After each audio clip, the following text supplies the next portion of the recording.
Hey, White Sox fans, guess what? Southside Sox podcast number 104. We're talking about the Chicago White Sox on this podcast.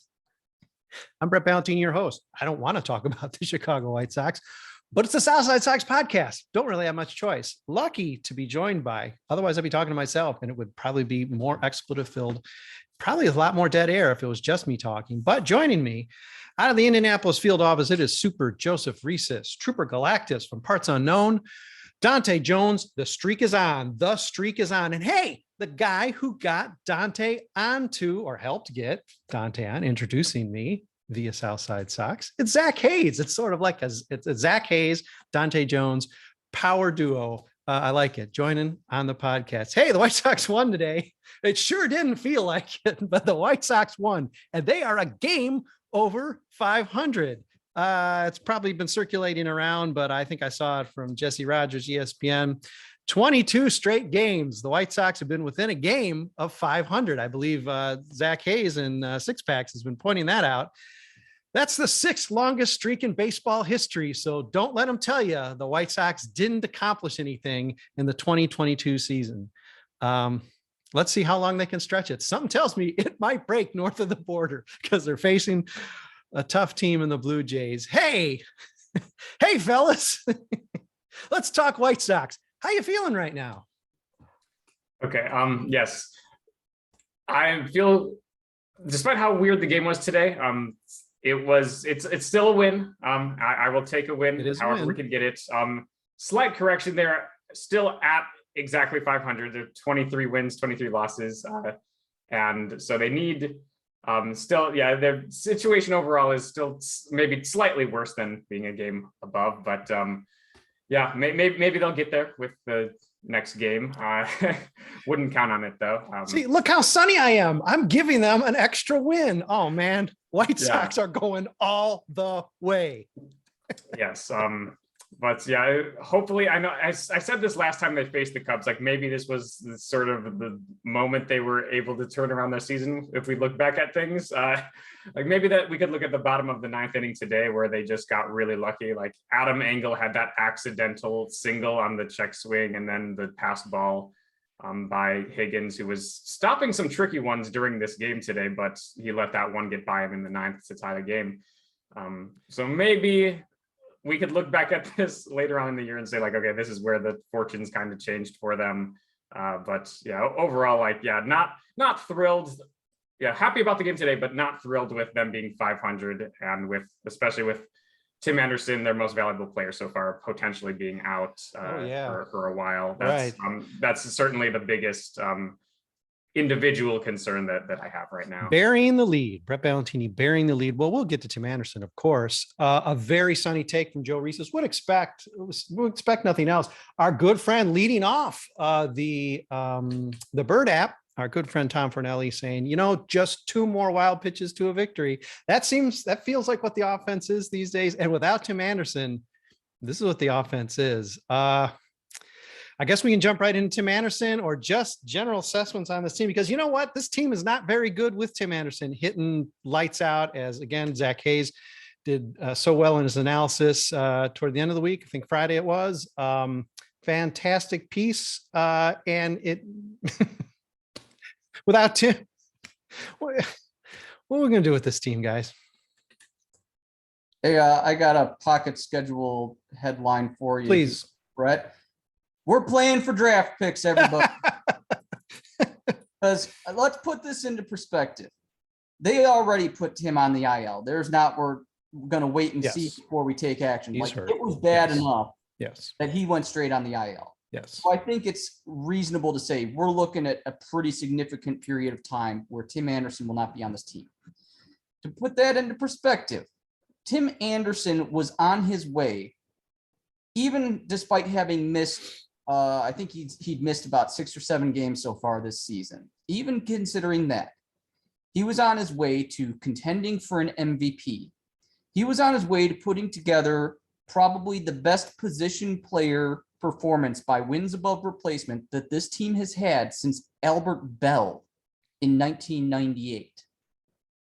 That is what we just lost today. And that is, even with that, this team has been oscillating back and forth around the 500 mark. There are so many people that are not performing on this team.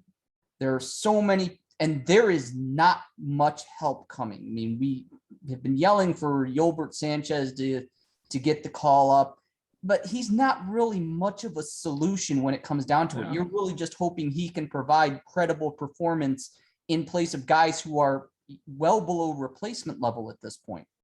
We're not really talking about somebody who's going to solve anything.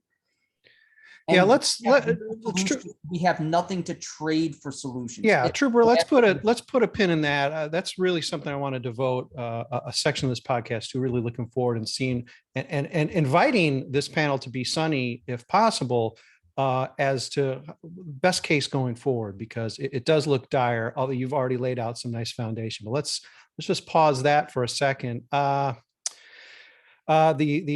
power duo, Dante, Zach, where are you guys at? I mean, Dante, we just talked like, a day ago, and, we laughed. I guess your dad ended up sort of happy this weekend. I hate it. I hate that your dad was a little bit happy, but thankfully just a little sad today. I hope you rubbed something in. I don't know what you can rub in with this White Sox team. I mean, you can't really rub much in. I mean, we won one. Congrats to us. I called it when we was recording the other day. I said we was going to win one, we was going to lose one. So it was going to lose the Cueto game, win the Cease game. Didn't go the way I expected it to. Our best player currently is going to be on the IL for a while. Luis Robert seems like he's not taking COVID as well as some others have. Mm-hmm. As somebody with COVID right now can definitely relate. Overall, like, every time we play, it's just like, do I really want to watch this again? Same team, same arguing and bickering about LaRussa's lineups, all that stuff we've been doing. It gets very exhausting.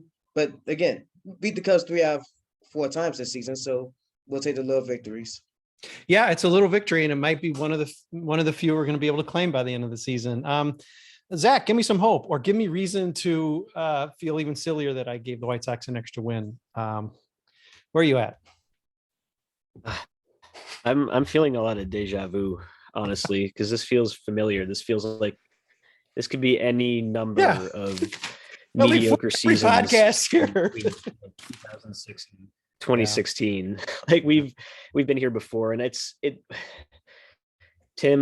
losing Tim is obviously terrible, and it feels like there's been a cascade of just bad luck and things going wrong. And to a degree that's true, but it's also not like that true. They've lost something like the 6th or 7th most IL days, I think, in the major leagues this year. They've had bad luck, but nothing is extraordinary. Teams get hurt, especially these last couple of years. But the thing that feels familiar with so many of these teams in the past 20 years, the Mired and mediocrity era, is that when everything is predicated, when the season and success is predicated on everything going right, then every setback, every injury feels like a mountain, and it just feels like things are continuing to go wrong with no end in sight when, there's no backup plan. That's the real problem. Things are going to go wrong, and it just gets laid bare more and more every day how unprepared, unfortunately, we were to have more than our fair share of things go wrong, I guess. Yeah, 2 points there. Let me play off of that, because we have the numbers that say the White Sox are basically a 500 team since about the All-Star break last year, right? So I mean, this is and the problem is you sandwiched an off season in between there where you could do things about the fact that you were a 500 team in the second half, and you didn't do those things. And to the luck, I'm glad you had that number, this 6th or 7th most games, but how these injuries are happening, you lose Tim for up to a month a year. Eloy, you lose for half a season at this point. Luis has not come close to playing a full season. And these aren't unlucky injuries, right? I mean, they're not getting hit on the hand with a ball and it gets a break. I don't remember the nature of Carlos Correa's injury with the Twins. I know it was a broken finger, right? I mean, I'm not sure if that was a more fluky injury. I'm not sure the White Sox, a heavy pitcher, busts his knee, planting isn't bad luck. It's it's something else. It's not just sheer bad luck. I guess the fact that they're piling up onto one another maybe is bad luck. I'm not sure I'm going to necessarily howl about the training staff, or I'm not going to howl about it, but luck doesn't seem to be playing a factor in these injuries. These are ones you can they're almost baked into, they're baked into the batter at this point. Tim, he's going to sit a couple times beyond his fair or unfair suspensions. He's going to sit. Eloy, we're lucky we get, for half a season. Pitching injuries, always pitching injuries. Other thoughts about either the fact that the White Sox failed to do anything in the offseason to address the fact that this was looking a little bit more like a 500 team than we'd like, or the nature of these injuries. Is it a rash of bad luck? Well, at least in terms of familiarity, like Zach's right. It feels a lot like 2016, where they half-assed an offseason and you wound up just slogging through an entire season, and all of the things that they knew going into the offseason they needed to address, they didn't. With the exception that at least in 2016, you could say they added a high caliber player when they traded for Todd Frazier. And they didn't trade much to get Todd Frazier. Like, that's probably one of the best trades of the Rick Hahn era. And we didn't even get a Todd Frazier. Like, this year, probably the best ad they made in the offseason was Kendall Graveman. And I posted something on Twitter a couple days ago. Like, they have literally lost, when you add up the value per Fangraphs of every player that Rick Hahn signed this or traded for this offseason, he has literally cost the team a full win already just from these players. Like, that is how much negative value Rick Hahn has added. And this is exactly what Rick Hahn has always done year after year. I don't think Rick Hahn has had an offseason, except maybe 2020, where he didn't have pieces that he added turn out to be negative value players, pieces that he expected to be significant parts of the White Sox's plan. Going back to Adam Eaton last year, Nomar Mazara the preceding year, even in the rebuilding years when he was trading for guys like Yonder Alonso, or back to when he signed Adam LaRoche, or going all the way back to Jeff Keppinger. Every year we are subjected to players who are not just declining, but completely fall off a cliff. And at this point, you have to question, what is this guy like doing here if this is what the end result is? Because it's not a matter of budget. It's not a matter of, I don't have the money to spend to get better guys. It's a matter of, no, you don't even spend money on competent players. And when you do spend money, it's like, you should be able to spend $30 million and get at least one competent player out of that, or two. And we don't even get that. Well, related is a celebration, the highlight of the weekend. I mean, yes, there was a win. The highlight of the weekend was convincing the owner to eat roughly $14 million in future salary to get rid of a player, which feels good in that, okay, well, you don't have to watch Dallas Keuchel anymore. It's really nothing to celebrate. It's something that Di Billick pointed out in her recap. It's like, well, it's a drag that this is something we have to applaud. A, because it's shocking, but B, because it's like, well, it represents a monumental failure. We got 11 great starts out of Dallas Keuchel, couldn't get a single postseason start out of him that was any good, and it's basically been misery since. So even the one thing we had to celebrate this weekend is really a low bar and sort of a backwards compliment for the front office. That didn't need to be sold to Jerry Reinsdorf. As far as Jerry's concerned, hey, cool, there's zero chance that option is going to vest now. So as far as he's concerned, that's going to save him $22 million in case the worst case scenario for Jerry actually pitch innings. Jerry's unhappy. No, don't pretend that he's happy because they're going to somehow avoid having him pitch 116 this year. That was never going to happen. But I get, in theory, that may be true. But no, he's angry because that means that's $13 million he could not spend making his team better now. And it's not as if Rick Hahn is going to sell this, not that he's going to broadcast it, but he's not going to say, hey, I'm going to go out and trade for a guy that's really going to help our team because money's freed up. Money isn't freed up. It's dead money. Another failure for the White Sox in the front office. Well, hey, let's take a break. Let's make this a little bit more positive in the second half, or not. let's look ahead to see how much better this this season can get. This 500 season through May, 5 games behind the Minnesota Twins. Hey, where'd they come from? Zach Hayes knew. Let's take a break. We'll be back in a minute, and maybe we'll try to put a positive spin on heading to Toronto, minus 2 of our players. Hang with us. If you dare, hang with us. Hey, everybody, Brett Ballantini. Thanks for coming back after the break. It's Southside Sox Podcast 104. We've laid out the dire circumstances of the Chicago White Sox. Currently, 2 months into the season, more than a quarter of the season gone, looking up at a very hot, very solid, but not lucky, not really particularly lucky. If there's a lucky team, it's the White Sox. They should be playing worse than they are. Their record should be worse than it is. If you look at luck, or if you look at the manager's skill or whatever. I don't think you look at that, but if you did, the White Sox are even luckier than the Twins. So we can't say, well, they're due. So what do we look at here in the final, 2/3 of the season? What do we point toward? Eloy coming back? Hey, he's going to give you something. If everything goes right, this team can make a run. They can win the division. Maybe they can even be a factor in the postseason. That will take everything to go right. There's not a missing piece, as I think Trooper already indicated. Yolbert Sanchez coming up. Yeah, it sort of makes sense. He comes up now. And what's he going to do?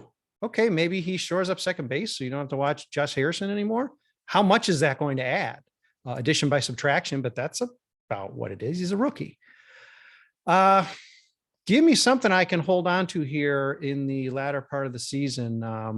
White Sox are just 5 games back. This is by no means cashing in the season, but there's no reason, without being terribly negative here, there's no reason to believe the White Sox got this kick in them for sure. So I'm willing to listen to things that I should be heartened by.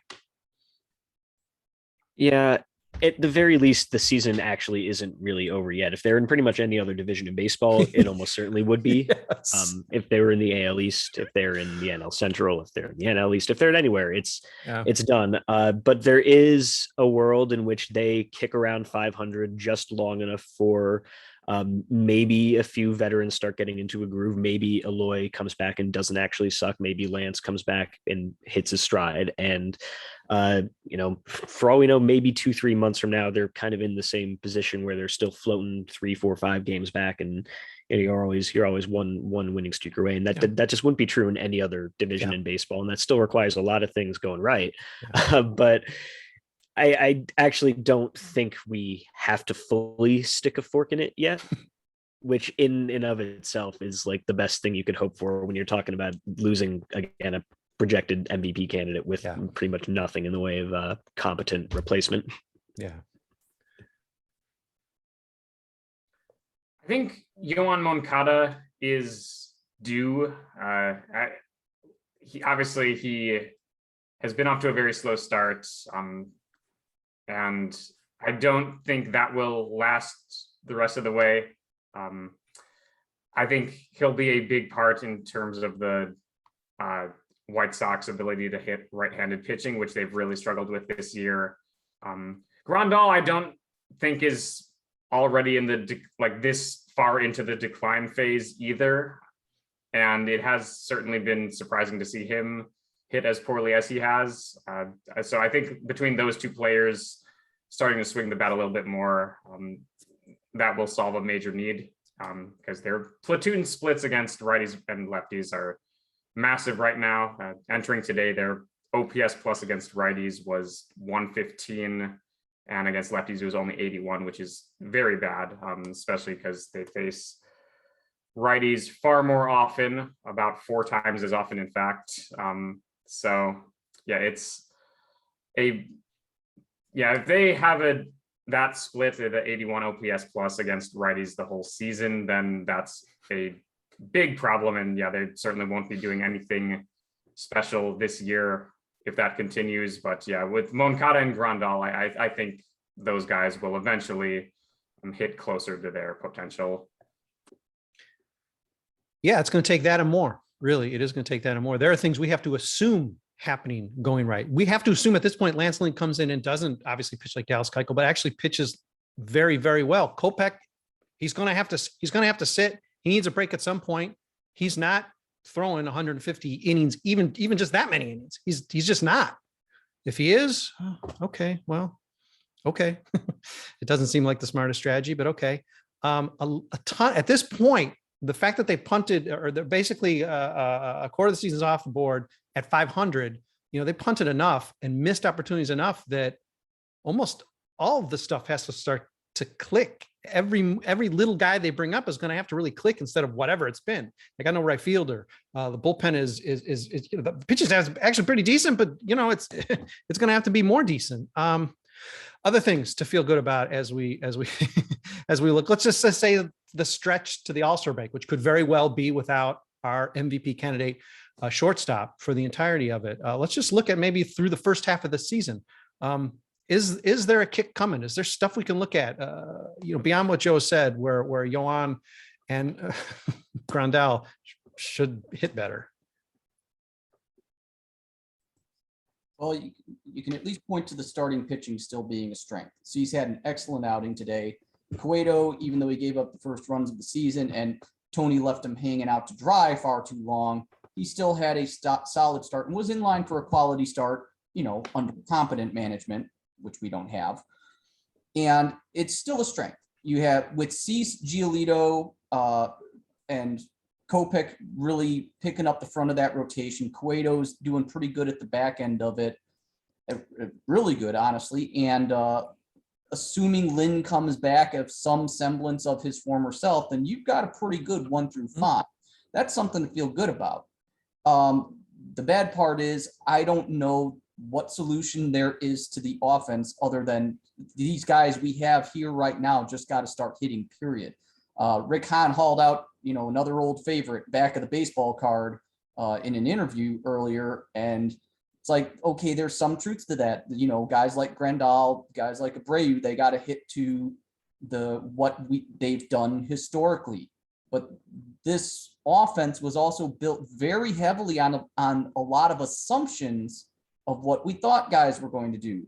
Luis Robert, we thought was going to be an MVP candidate. He has looked like that at times. He has other times looked completely lost. We assumed that Eloy Jimenez was going to be the kind of guy who would vie for a home run crown. He has not only not been healthy enough to do that, but this season and even part of last season, he was not very good, period, at the plate.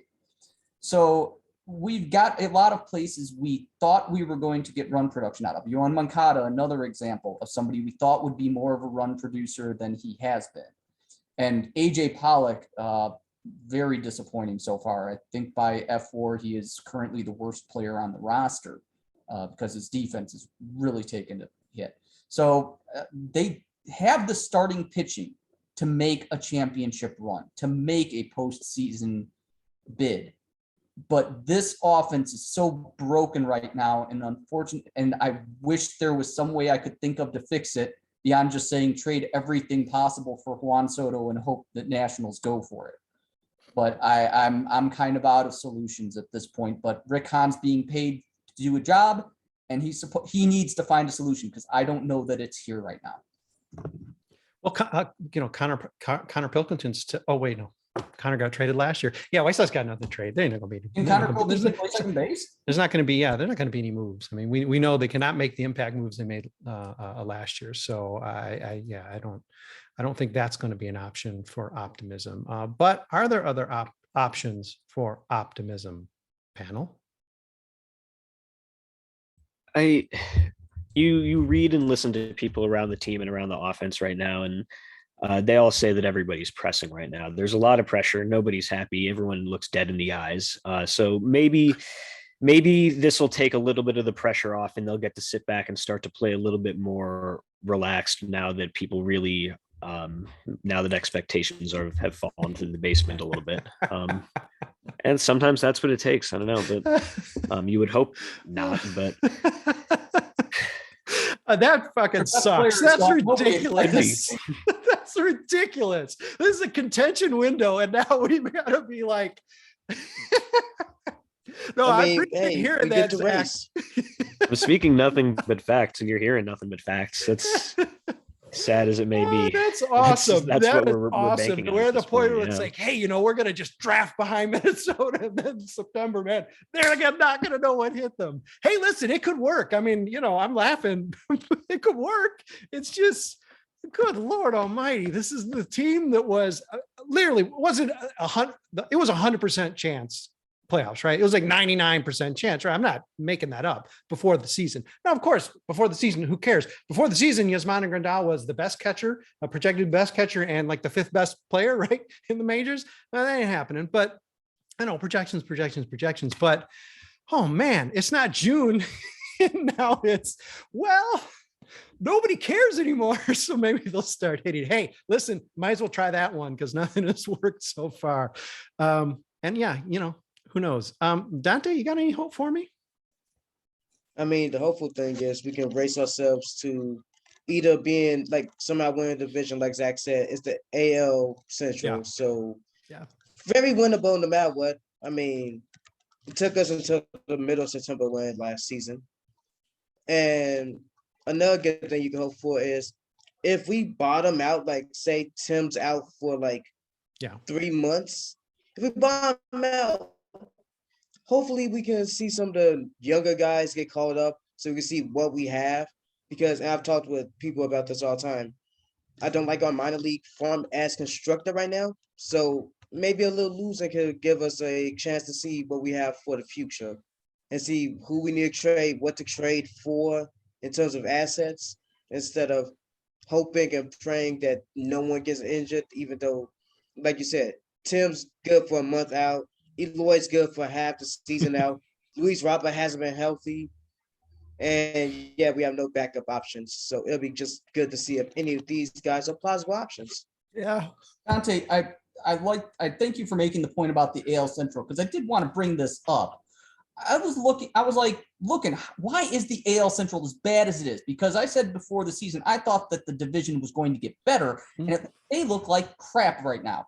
And I looked at it, and we keep thinking to ourselves that, okay, some of these guys got to play like they have historically. Grandal can't, if Grandal can start hitting and then Abreu can start hitting, all that, blah, blah, blah, blah, blah. Every other team in the AL Central can say the exact same thing. Because you know what? Javier Baez, whatever you might think of him as a player, is probably not going to have like an OPS plus of around like 65 for the entire season. I'm pretty sure Spencer Torkelson is a much better hitter than he has shown so far. Jeimer Candelario is hitting like garbage right now, and he's shown that he's a much better hitter.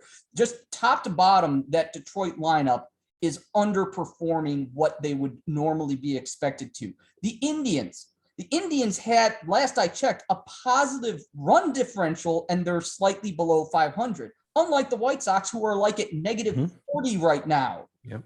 So, you got an Indians team that is far underperforming their Pythagorean run differential, and you got a Detroit team that their hitters are underperforming their histories even more than the White Sox are. So this idea that, oh, well, as long as the AL Central sucks, we can, chances are if we can improve from internally, from players performing to their histories, so can they. And that is the only thing that I'm like, I want to be optimistic about that, but I just can't take that very far. But it's how Rick Hahn gets to sleep every night. Oh, Rick. Hey, Rick. Nice to talk to you again.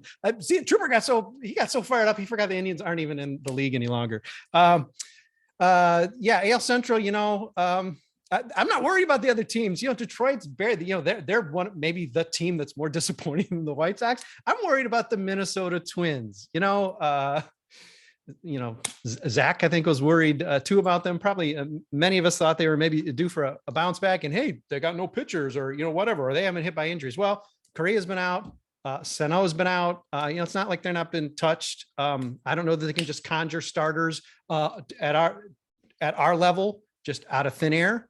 But they might not have to if they actually hit, or if Yasmani Grandal, does what he's been doing so far, whatever you call that, or if Eloy can never come back. He's one at bat or two plate appearances and out for the rest of the season. Hey, but I've had a lot of laughs at the expense of the White Sox.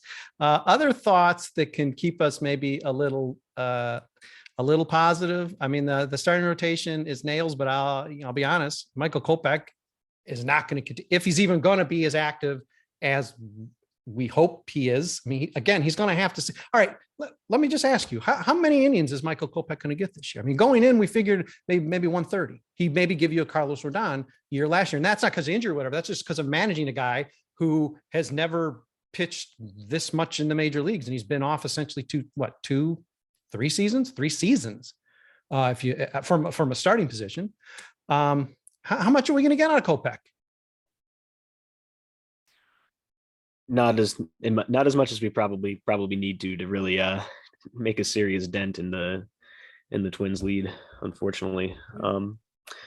Just partially why it's so baffling to me why it took so long to pull the plug on Dallas. I think now is the time where you need to see what you've got in some of those minor league arms like Davis Martin, like whether Ronaldo Lopez can still be a 3 to 5 inning starter for you sometimes. And because Kopech is not going to be able to be there every fifth day come August and September. And we've seen how fragile pitching is. It seems like kind of like getting ready to have Lucy pull the football back out from under us. If we say, well, once Lynn is back, we'll be, back to 100% again. Well, can we count on that for lasting the rest of the season? They need to be finding some other options and planning for the eventuality that Kopech is not going to be someone that you can go to more than probably once a week down the stretch, and probably not for 7 innings and 100 pitches.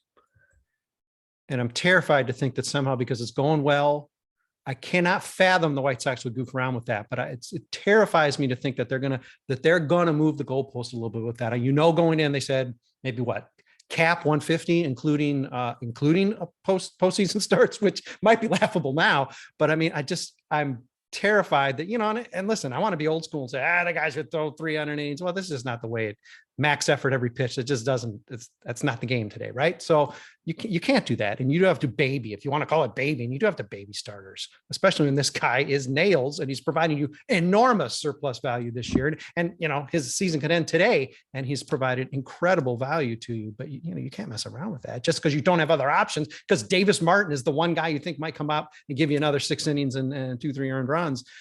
Good Lord, this is a pickle for the White Sox. So we're talking about positive things. Time's winding slow, but do we got any other things that we can look forward to? I mean, this is going to be a rough week. First of all, going north of the border, minus 2 White Sox players. We've been playing internally staff, the old who's not vaccinated bingo, and I'm not sure if we've necessarily determined it yet, but we'll know soon enough. That's going to be a rough series on the road. Down a couple guys. It sort of ends a really tough run for the White Sox. The schedule that is a positive. The schedule is going to break a little bit. It is going to get a little easier. Is that enough?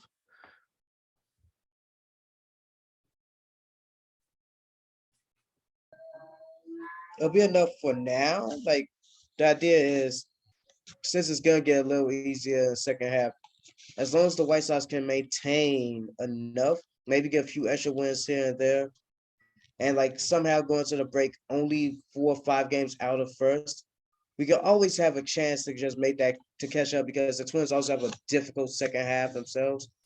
So we can just hope that things work out.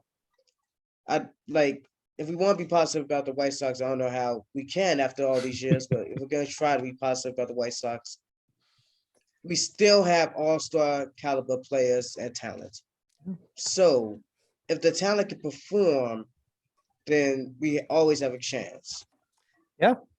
We are reduced to some Christmas morning thinking, but that's where we're at right now. Listen, we got 2 months off the board for this season, and we're at 500. Things don't look particularly bright, especially the Tim Anderson news. Good Lord. The fact that, Eloy, MIA, Lance Lynn, not coming back super, super soon. It's tough. It's going to be a tough week. Hang with us, everybody, until the next podcast. The next podcast, I guarantee, is going to be happier, because we're either going to be making even greater fun of the White Sox, or we might actually have some exciting stuff to talk about. Maybe a split in Toronto. That would be a big victory at this point, to just stay 500, as Joe corrected me at the top. Stay 500. Keep that streak going. Maybe they can be the team with the longest streak of games within 1 of 500. Wow. That'll be something that we can put in today in White Sox history in future seasons. Okay, I don't feel any better. I did get a couple good laughs, so thanks everybody for that. That always helps. Thanks everybody for listening, reading, sometimes watching. Appreciate you being here. We wouldn't have any purpose. We'd just be friends, just like rapping, and there'd be probably a lot more cussing if we were doing that without you supporting us, reading, watching, all that stuff. So keep reading. Big week. Going to be a fun week. I don't know. It's going to be a weird week. The recaps for losses often are a lot more fun than the wins. So, really, no matter what, you open up Southside Sox, and you're going to be entertained one way or the other. It could be a great piece of analysis from Zach Hayes. It could be a hilarious recap of a terrible loss. And sometimes those happen even on the same day. Thanks everybody for listening. Got a day off, and then we're going to, we're going to run north of Toronto and find out who the cavemen are on the White Sox. Hang with us. We'll